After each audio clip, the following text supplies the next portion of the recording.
මේ දිනවල රංගන ශිල්පිනී දුෂ්‍යනි සහ සචින් ලියනගේට සමාජ මාධ්‍යවලින් දැඩි විරෝධයක් එල්ල වනවා. ඒ මායාවේ ටෙලිනාට්‍ය අධ්‍යක්ෂ සඳුන් රාජකරුණා එල්ල කළ චෝදනා නිසා.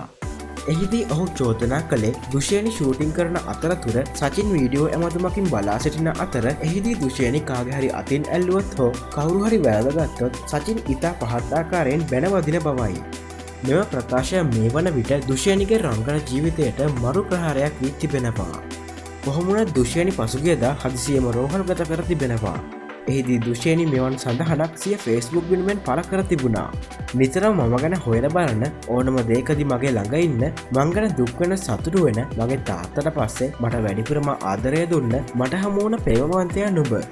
ඉතින් ඒට ටොක්සික් යයි කියනවා නම් මා ඒ ටොක්සික් ආදරයට දැඩිව ආදරය කරමි. ඉතින් අමාරු කාලයන්හි මා දමා නොගිය ආදරණීය වැළඳ ගැනීමක් දී මාහට රැකවරණය දුන්නුඹ කෙනෙකුට ජීවිතයේ කලාතුරකින් පමණක්ම මුණගැහෙන ආදරණීය පිරිමියකි. මාව තව හයියෙන් අල්ලන් ඉන්න. මෙවැනි වීඩියෝස් ඉදිරියටත් බලන්න සබස්ක්‍රයිබ් කර රැඳී සිටින්න අප සමග.